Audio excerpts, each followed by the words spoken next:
Good morning. Welcome to the Unitarian Universalist Church of Birmingham.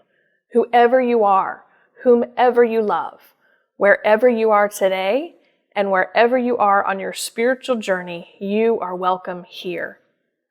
This is week 4 of our series about spiritual practices inspired by Leonardo da Vinci. And this week we are focusing on sfumato. We also want to be sure you are saving the date, February 20th at 6 p.m. for our digital stewardship dinner over Zoom. We hope you can all attend. To all who are here this morning, welcome home. If you would like to participate or comment on our service, especially during our sharing of joys or concerns, please use the chat feature in YouTube. We are continuing our spiritual practices inspired by Leonardo da Vinci this week. It's not too late to participate.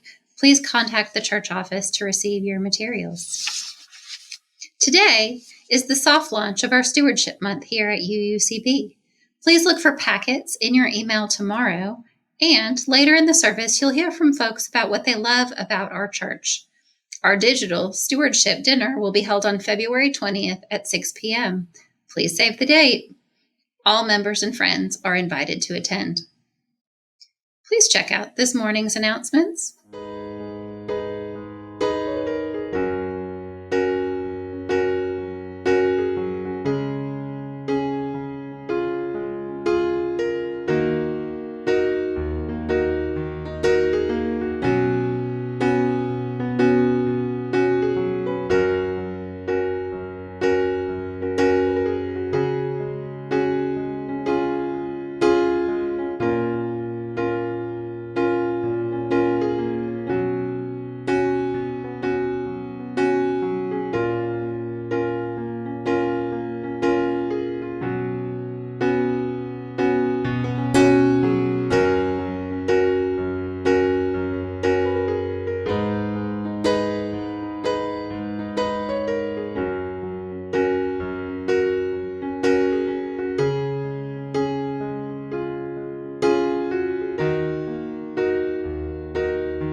Greetings, I'm Toy Washington, the Director of Programs of Take Resource Center here in Birmingham, Alabama, alongside the founder and the amazing Executive Director, Darrenisha Duncan Boyd, who's the founder of Take and all of the amazing services and programs that Take has to offer.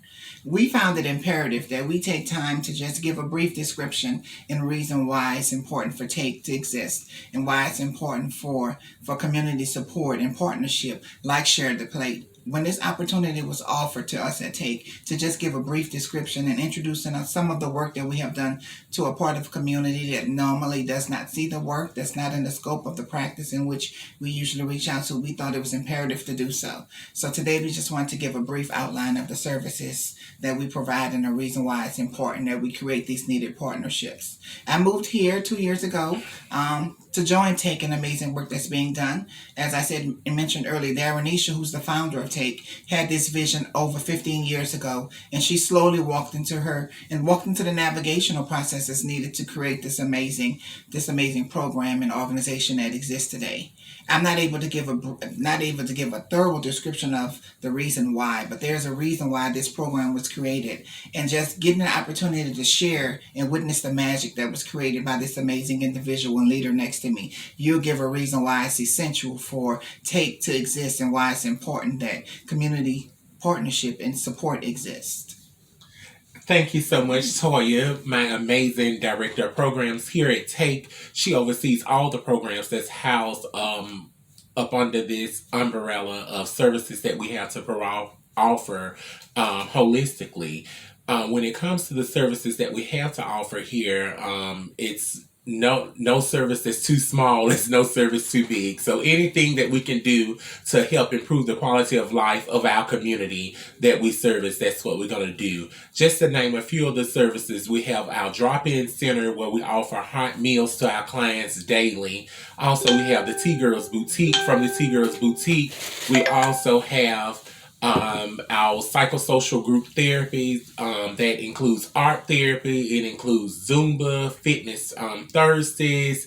We have on Friday more of a relaxation and chill night, game night. We also do unpacking Wednesdays where it's more therapeutic. We also have our Gloria Safe Haven, which is on the west side of Birmingham. But in December, we thought that it was very important that we invest in a property for our clients to have where we can take pride in it and to basically renovate it how we want it to be. So we bought an apartment building where it's 3 units and it's completely gutted out. So we need renovation done there. So we have a GoFundMe that's going on right now where we are asking the community to help us come up with $250,000. And of course, that's not a small amount of money to come up with. So that's the reason why we're asking the community to step in and see what they can help us with. Within this expensive housing program, we'll be able to house a total of 14 individuals that will be in between our crisis, emergency housing, Gloria Safe Haven, and we will also have one single occupancy room there where we'll have our transitional housing program there.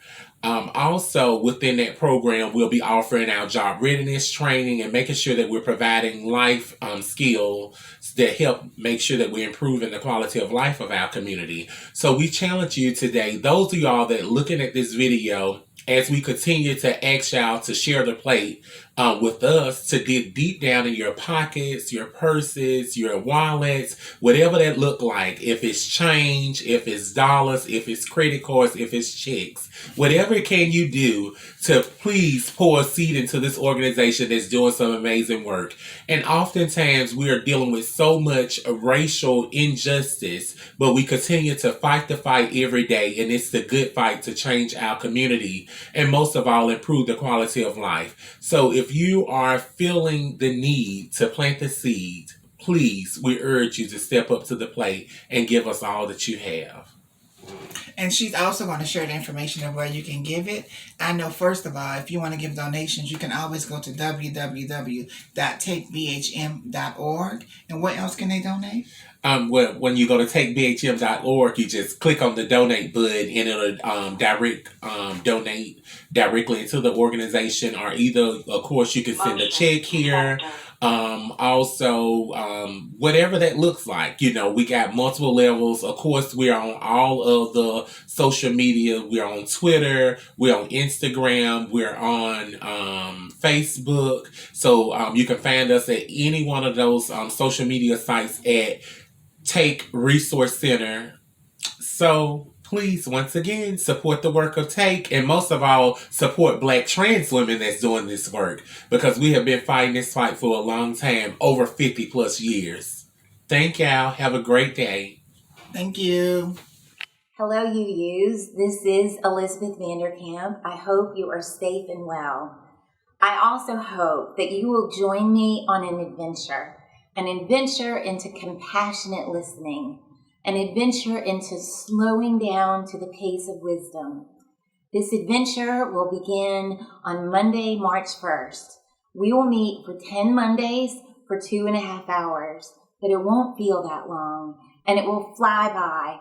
I hope you can join me. If you're interested, please contact the office and they will get in touch with me. Namaste. The prelude prepares us for worship.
In a time of uncertainty, when everything around us is changing constantly, each day, new developments, rising numbers, changing guidelines, when the world we live in suddenly seems upside down and topsy-turvy, we light our chalice to remind ourselves of our grounding in our faith. We remember that the flaming chalice came into being as a beacon of hope during World War II, a secret symbol that offered help. In the midst of it all, we wrap ourselves in the warm light of a familiar flame, a reminder of the strength that emerges when we come together as a community.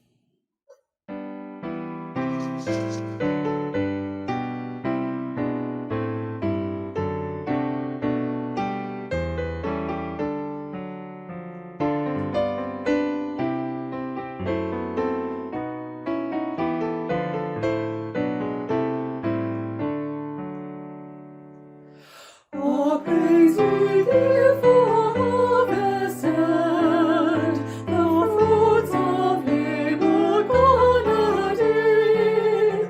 But as we bore the soil and tent from which the yield is yet to win.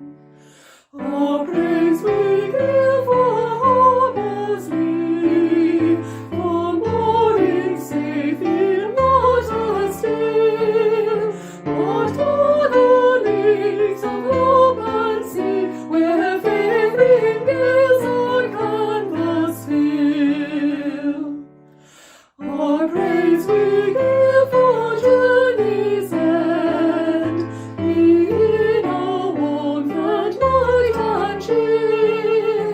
What are the lengthening roads that went through dust and heat and hilltops clear? Hi, I'm Courtney Johnson. And I'm Erica Howard. We wanted to take a moment of your time to talk about what this church has meant to us and why it's important to give back to a community that has given us so much.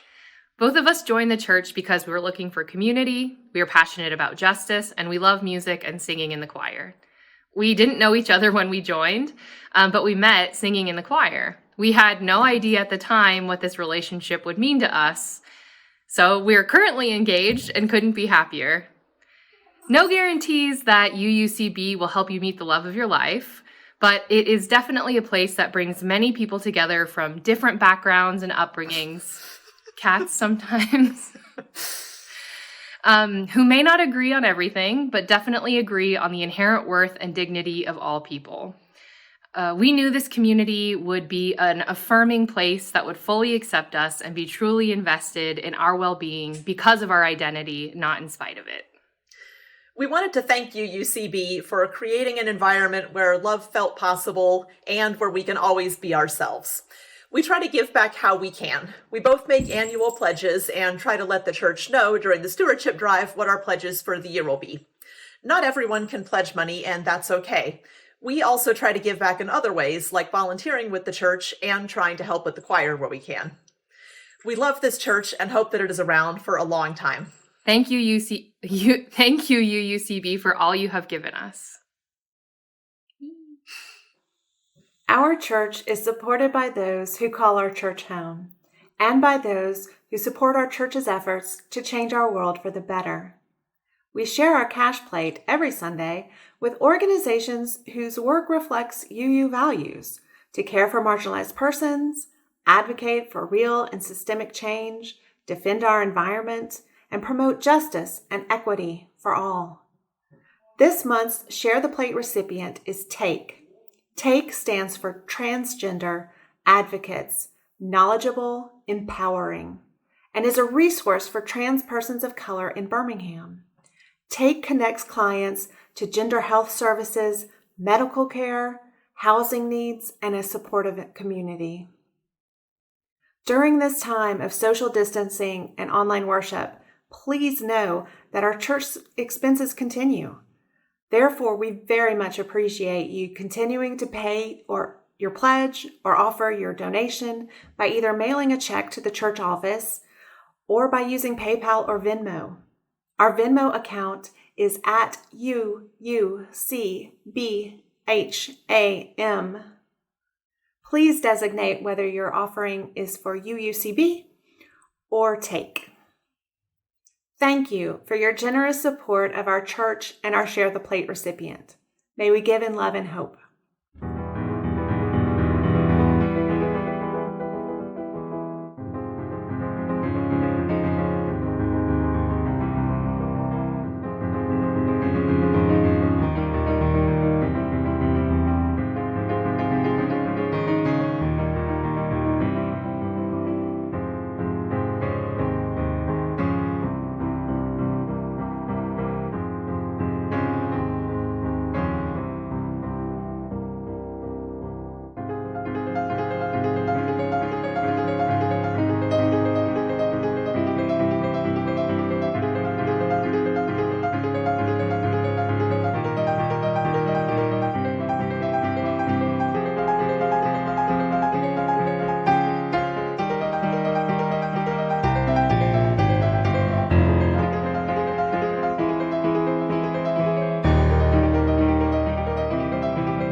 This is our 4th week of our spiritual practices inspired by Leonardo da Vinci. And part of this exercise, we are hoping to hear more from you and help you to interact with one another as part of this winter disconnection brought on by this pandemic. We invite you to connect in our private Facebook group, UUCBHAM, to connect around these ideas that you are experiencing in your journal and from your spiritual practices box. But we also wanted part of it to be a part of the service. So this week, in just a moment, you're going to hear several folks from our church answer the question, where are you when you get your best ideas? Perhaps they will inspire you. If you would like to participate in next week's video question, the question is, what does being Unitarian Universalist mean to you? Please submit your videos by Tuesday evening for admission into the service. We look forward to having your participation and to seeing your faces as a part of our service. Thank you. Sometimes when I'm out working in the yard, mowing, whatever, I'll have these thoughts. I'll be working through a situation in my mind. I'll have this intense conversation with myself. I'll get into an argument with myself. And I may have an insight, a new idea, fresh understanding that'll come out of that. Something I can use. Good takeaway. It's a good feeling. Hi, everybody. I think I do my best thinking or have my best ideas when I'm talking to somebody else. I'll come up with ideas when I'm on the phone with somebody or if I'm in person with somebody. Haven't been with anybody in person in quite a while. I also have good ideas when I'm on long drives. I haven't been on any long drives in a long time either. But I used to write a lot of songs when I was on a long road trip. That's where my best ideas come from. I look forward to hearing yours too. Let's see, where do I get my best ideas? I would hazard to guess or say that some of my best ideas come from just having casual conversations with friends, family. My wife Tan and I, we like to throw different topics around and just have conversation about it, and it spurs ideas. And we laugh often about the fact that when the idea comes, we need to either grab our phone and put it in notes or grab a piece of paper and at least jot it down, because within the next 10 minutes, that idea that was so great at that time, it's going to be gone. So that kind of happens after 50, they say. So, but really just through communication and having conversation and sharing ideas with others, it can spark great ideas. And as far as places, the beach when I'm relaxing, if I'm sitting up on, a deck overlooking the Gulf and, just admiring the beauty, you'll be surprised what kind of ideas that just pop up in your head. And at that point, now that idea may really be fleeting because you're in a relaxation time, and unless you're in work mode, it's probably going to be here and gone. So lesson learned, keep some paper nearby. Probably the other place, and don't laugh because Lionel Richie made a very famous song long ago that was a Grammy winner. And he thought about it while he was taking a restroom break. And that song was Dancing on the Ceiling. So if you didn't know that, that's a little bit of history. But that's kind of the legend of where he said he came up with that idea. And hey, you are undisturbed and it's a very quiet time. So you can come up with some great ideas. So make sure you're having those good conversations with the people around you. And I guarantee you, you will come up with some great ideas.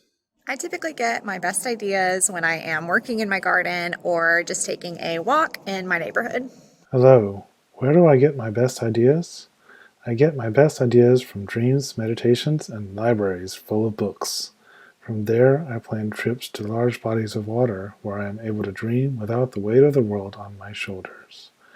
My worries just wash away from the sands of the ocean. From the cleansing power of the ocean, I can dream clearly. I get my best ideas in the shower. Andrew Duxbury. Where do I get my best ideas? 3 places usually. 1, when I'm out walking and just letting my mind drift and free float and associate, and I have nothing on it other than the sights and the smells and the sounds of my walk. 2, when I wake up in the middle of the night, usually around 3 a.m., and sit bolt upright knowing I'm not going back to sleep. Or 3, when I'm taking a shower. I have no idea why that last one works. You know, I'd like to believe some of my best thinking is done when I'm sitting right here at this computer.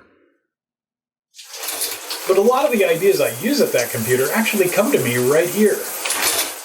For our meditative time this morning, I invite you to lift up those in your life who are in need of some care and support this morning. We lift up those who are sick and suffering, for those who are closer to death than they are to life, for those who tend the sick and the dying, for those who teach our young ones amidst this pandemic situation. We lift up all of those who are feeling isolated or lonely. We lift up all of these feelings and so many more. Using the chat feature in YouTube, by speaking it aloud, or by hearing it on your heart, please lift up what is on your heart today.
Our spoken meditation this morning is by Dana Warsnop.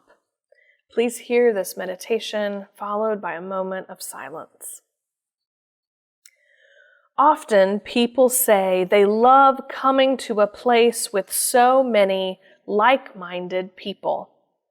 I know just what they are getting at, and I know they aren't getting it quite right. I don't want to be with a bunch of people who think just like me. I want to be in a beloved community where I don't have to think like everyone else to be loved, to be eligible for salvation.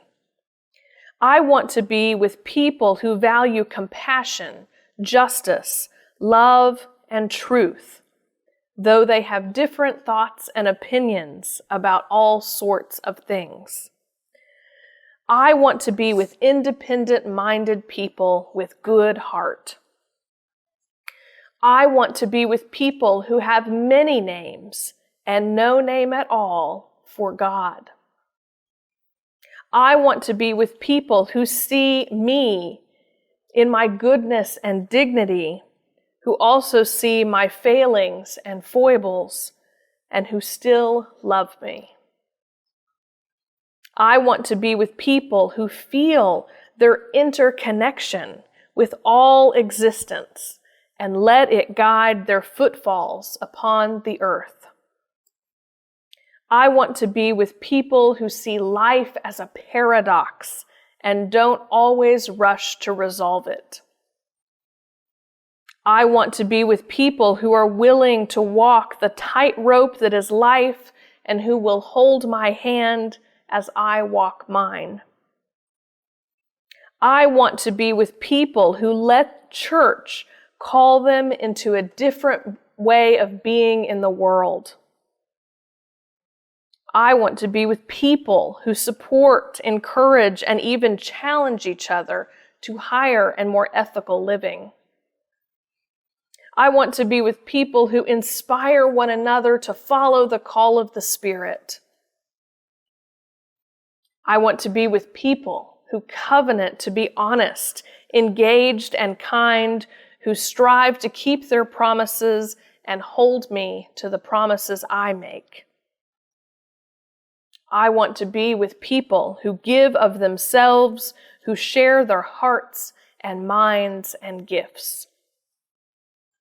I want to be with people who know that human community is often warm and generous, sometimes challenging, and almost always a grand adventure. In short, I want to be with people like you.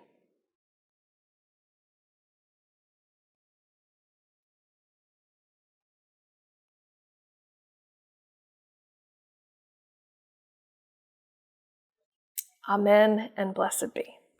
Good morning. Will the children please come forward? So this week we are learning about when things may not go your way. Now, some things may happen in our day that make us very upset or sad or even angry.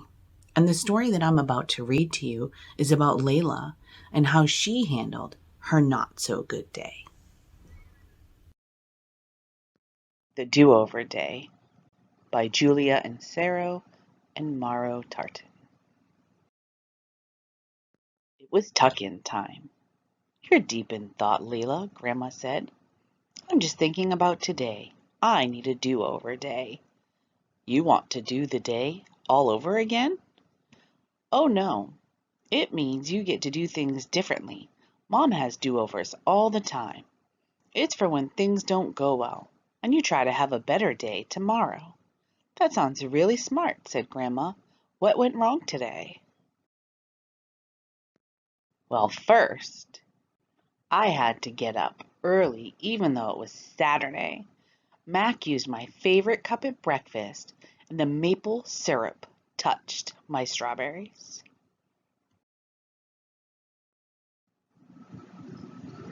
Mom said I couldn't wear my mermaid costume to the dentist. And at the dentist, Nina got to push the elevator button first. And then Mrs. Carver said I wasn't allowed to wear my rain boots for ballet class. Then at home, Mom said don't put makeup on the cat. And Dad said I couldn't wear my snorkel and fins in the bathtub. Mom told me I couldn't wear my tutu to bed. Nina chose pink prancing ponies for a bedtime story, even though she chooses it every single night. And Coco wanted to sleep with Mac instead of me. Grandma sat quietly and held Layla's hand. Then she said, You have quite the memory. That's a lot to deal with. So what would you do differently in your do-over day? Layla thought for a moment. I guess it would be difficult to wear my mermaid costume in the car. And maybe wearing rainbows would make it hard to pirouette. Nina really does love pushing elevator buttons, so I guess we could take turns. These are great ideas, said Grandma. And maybe I could just wear my snorkel in the bath and use my fins at the beach. Grandma smiled. You know, sometimes I have bad days too, said Grandma. Do you think I can have a do-over day as well? Layla smiled.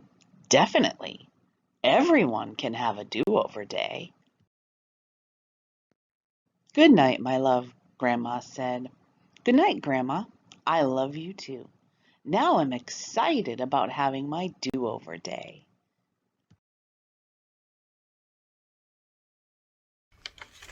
Thank you so much for listening. So, when I have a bad day and nothing goes right, when this happens, I like to think about how that day made me feel and then how I acted. Then I like to think about how I could have acted differently and how I can make that a better day. And that's exactly what Layla did in the do-over day. Thank you so much. Please join me in singing our song. 1, each person is worthwhile. 2, be kind in all you do. 3, we help each other learn. 4, and search for what is true. 5, all people get a vote. 6, build a just and peaceful world. 7, we take care of the earth. That will bring us back to me and you too. Our reading for this morning comes from Brett Archibald's Alone, Lost Overboard in the Indian Ocean, a true story. Somewhere in the Mentawai Strait, 2:15 a.m. My head is pounding, my stomach a corkscrew of pain. I vomit a third time.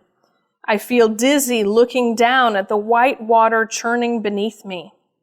Then there is an explosion in my skull, as if an electric current has run up from the base of my spine and clouded me on the back of my head. My last conscious thought is, if I vomit like that again, I'm going to pass out. A great weight forces my chin to my chest. I'm somersaulting, tumbling, turning, as if in a washing machine. My knees are suddenly thrust toward my chest, my feet crumpling into my backside. Momentarily, it's exhilarating. I cough violently and open my eyes. I wipe away the water to find no cabin, no cohorts. The dream instantly evaporates. I'm in the ocean, fully awake and alert. The wind is howling and the surf boiling around me. Perhaps 30 meters ahead, the Nagalut, my boat, its upper and lower deck lights pulsating through the storm, is moving slowly away from me. Incredulity hits me like a crowbar, my heart hammering in my chest. Is this really happening? It must be some kind of out-of-body experience. I'll snap out of it in a second and somehow be back on deck. But this is no dream.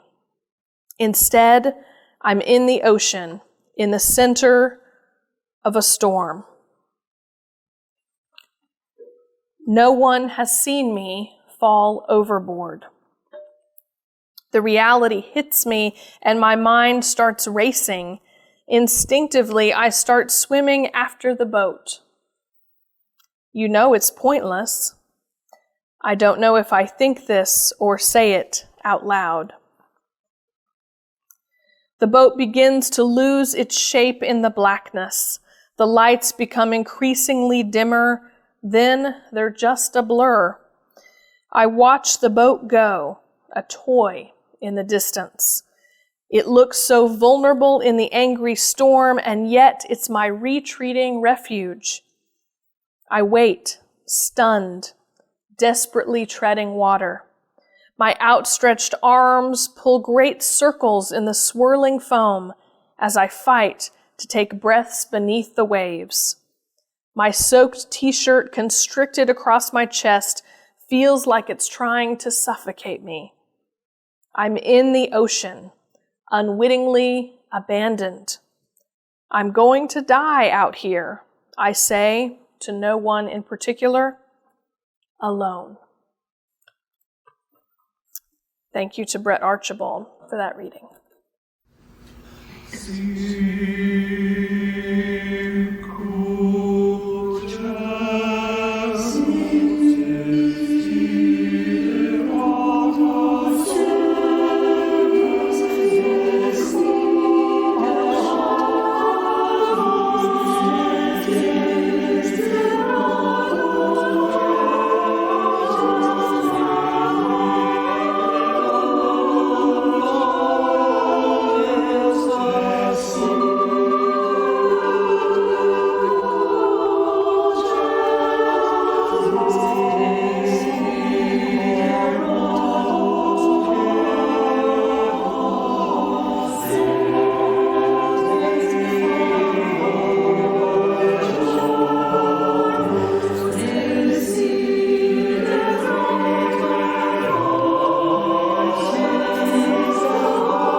As many of you know, I taught high school for several years. As part of the world history curriculum, the standards required lessons on the major world religions, a subject I could frankly teach with one hand behind my back. And in the tradition of my college world religions professor, Dr. Donna Dykes, I aimed to teach each religion with as much respect and reverence as a practitioner would have. Unsurprisingly, this created a lot of ambiguity and uncertainty for my students, who were accustomed to their other teachers keeping their sacred texts on their desks and openly discussing their religious affiliations. To my surprise, students were often curious about my religious beliefs. Several times during that unit in particular, they would request for me to share my religious beliefs with them.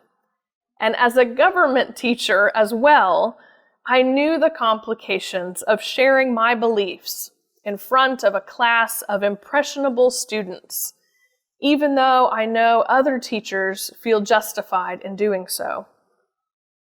I would reply, I believe in everything, and I believe in nothing.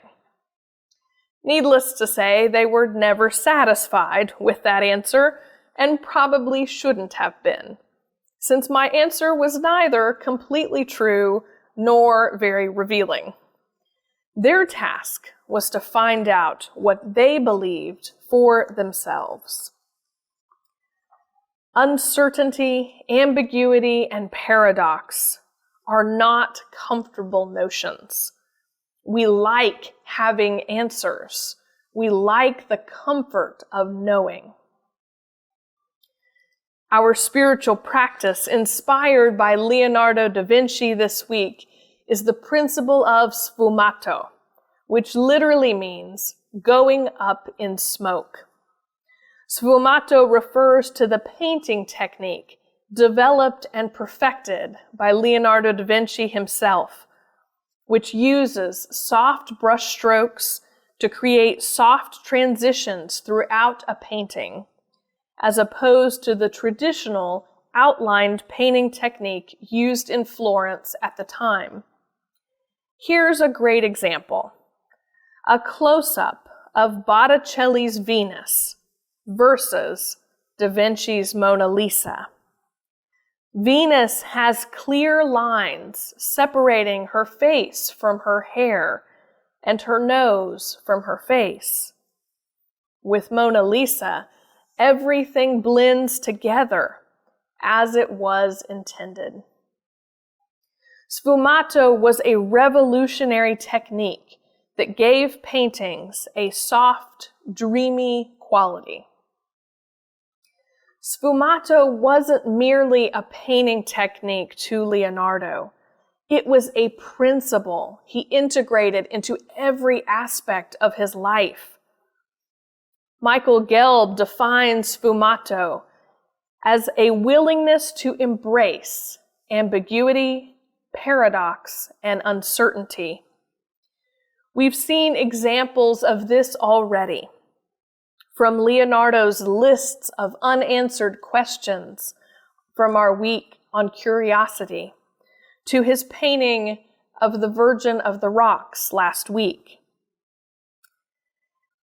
Gelb states, "Yet, Leonardo's phenomenal ability to hold the tension of opposites, to embrace uncertainty, ambiguity, and paradox, was a critical characteristic of his genius." Leonardo was comfortable with ambiguity, paradox, and uncertainty. And the more I considered this Da Vincian principle, the more I realized how this principle distinguishes and also challenges our church. Let's delve into each of these in turn. Ambiguity is the quality of being open to more than one interpretation. There are certainly times ambiguity is not called for, in clear definitions of boundaries, in safety plans, in legal documents. There are times when clarity of language and speech is critical to understanding one another. Yet in our church, we embrace ambiguity whenever someone asks us what the folks over at the UU Church believe. We want to be true to the diversity of beliefs within our community, and also want to be vague enough about our own beliefs, especially if we are unclear as to the intent of the person asking. If we're on an elevator, we may respond, "Oh, we believe in everything." A statement, while basically true, also doesn't represent the whole truth. Because the truth is, we don't believe in everything. And what we do believe varies by individuals.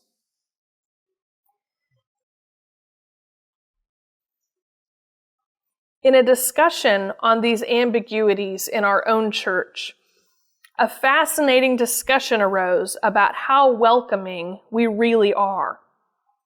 Are we truly welcoming to those with economic disparities? Are we truly welcoming to those of other cultures and backgrounds than we are? Are we truly welcoming to those who believe differently than we do? Are we truly welcoming to those who vote differently than we do? All of these have to do with how we live out the ambiguity within our congregation. And some of those questions require some further follow-up discussions. The short answer is we are a self-selecting group. No one has to become a member or even attend. And as a Unitarian Universalist church, we affirm and promote our UU principles collectively. And our ministries and services attempt to live out those principles in word and action. And our principles in some way are ambiguous and open to interpretation. Our first principle, where we affirm and promote the inherent worth and dignity of every person, could be read to affirm the anti-abortion movement. Our fourth principle might lead to differing opinions on what a free and responsible search for truth and meaning is, especially in a world where the news is so different depending on what channel or website you are watching or reading. And these conversations are rife with belonging to a congregation that allows you to think for yourself, wrestle with ambiguity, and change your mind as you evolve. The news story last week of the letter circulating around Homewood and Birmingham speaks to this ambiguity within our church. How do we hold that tension, knowing this man has visited our church, has sat amongst us, while still holding on to our welcoming and inclusive values as a community? We don't limit the way individuals in our congregation believe. We don't excommunicate folks because of belief or theology or spiritual practice. But that doesn't mean it's a free-for-all either. We rarely and painstakingly have to make tough decisions for safety reasons, legal reasons, or to protect our children or other victims. But those decisions are based on actions, not beliefs. An example. At another church, a former felon who had been charged with an inappropriate relationship with a teenager wanted to become a member of that church. He had served his time, had been to therapy for his actions, and sought comfort in a like-minded community. Even though our tradition is one of justice and mercy and reconciliation, that church and that individual still had to draw up a limited access agreement for his parole officer and for the church, detailing the ways he could interact with the community. He was allowed to attend church whenever he wanted, but he had to check in with one of the church leaders. And he was never allowed to venture into the classrooms of the children and youth for any reason. Was he welcome in that church? Yes. Was he allowed to do whatever he wanted without consequence? No. And that's the difference of what it means to be a part of a covenantal community as opposed to a community based on similar beliefs. Folks at this church can believe whatever they want, but when their actions severely hurt others, measures are taken to make sure our community is still a safe place for all people. We want ours to be a safe community where people feel loved and welcome. And also, we want to stop cycles of trauma and abuse that folks in our church have experienced individually and collectively. We can hold multiple truths at the same time.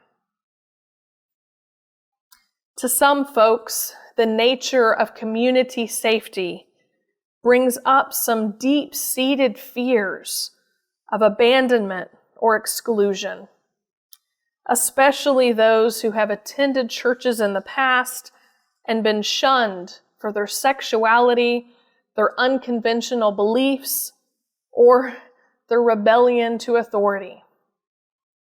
And there's also a real call within our congregation to wrestle with what it means to be welcoming and inclusive, to welcome folks of different faiths and cultures and ethnicities and socioeconomic status and political affiliations, including working through and overcoming the narrative they've heard from other churches. Those challenges are real and worth wrestling with.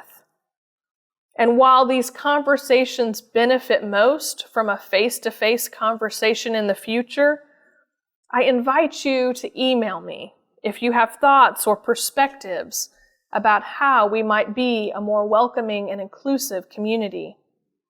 We also have a diversity and inclusion team that is currently forming to wrestle with these issues, and we invite you to volunteer for that if that is an interest of yours.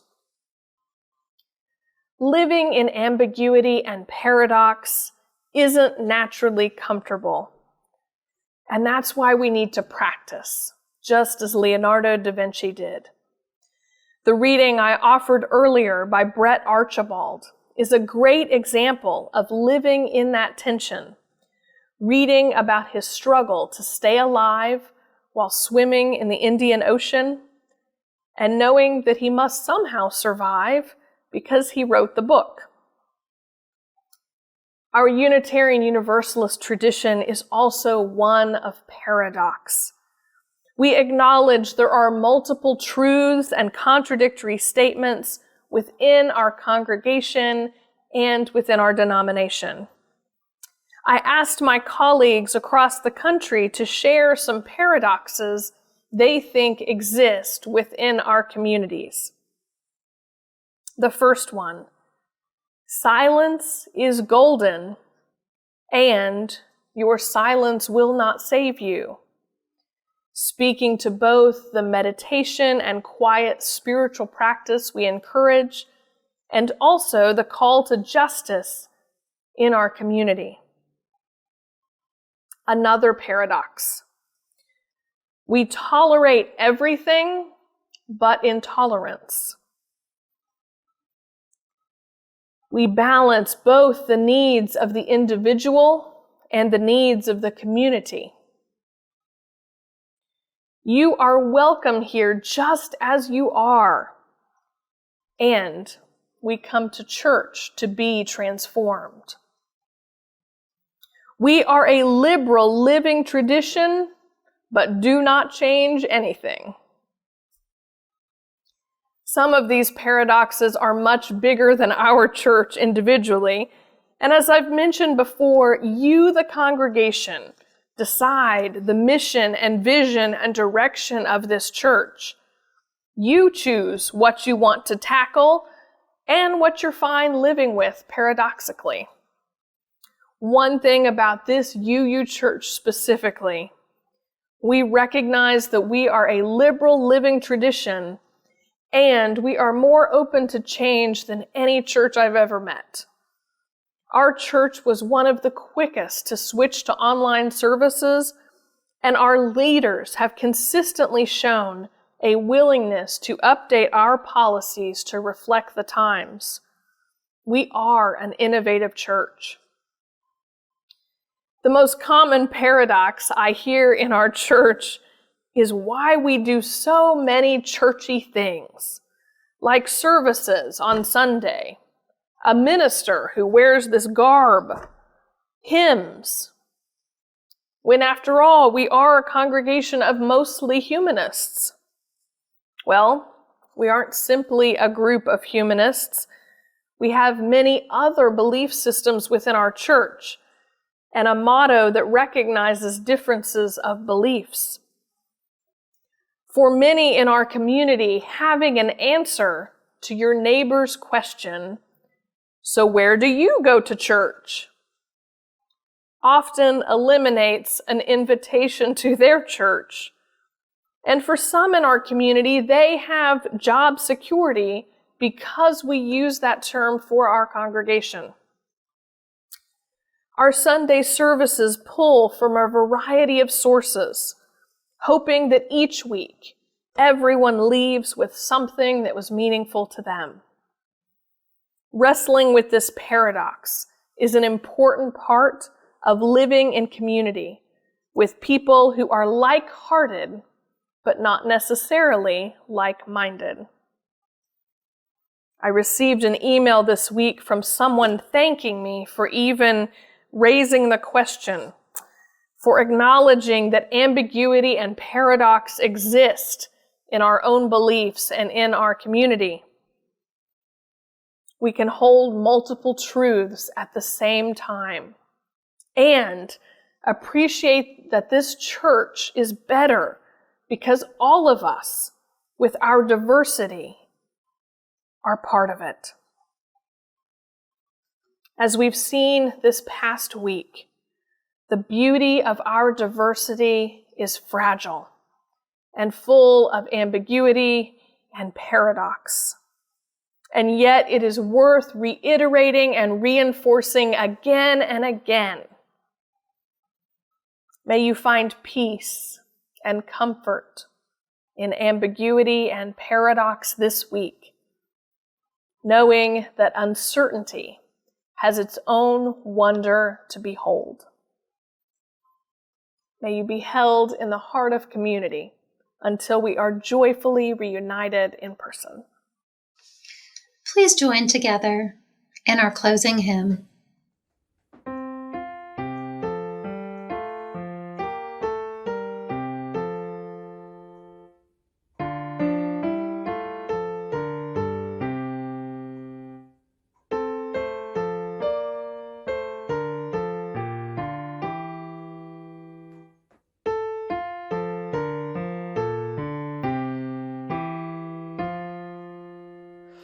A chord of silence breathes beyond our words, or else the words have little worth.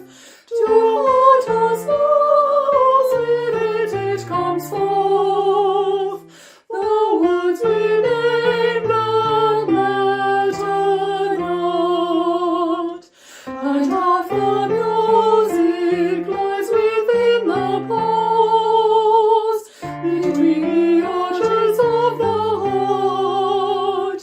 The print upon the page means less than ink, unless the white and black both speak. The true religion gathers up its text. In the beginning was the Word, but Isaac quiet as behind that start, and name it nothing much less God. When the candle dims, the wax almost spent, the light turns amber like a sunset. Still, it provides light. Still, it provides heat. Still, it can kindle new flames. and pass its glow on and contribute to new illumination, when sunsets turn to new days, when seasons transform us all, when the candle dims, all is not lost. Hope continues, uncertain and true, like candlelight, ready to spark again. All is not lost.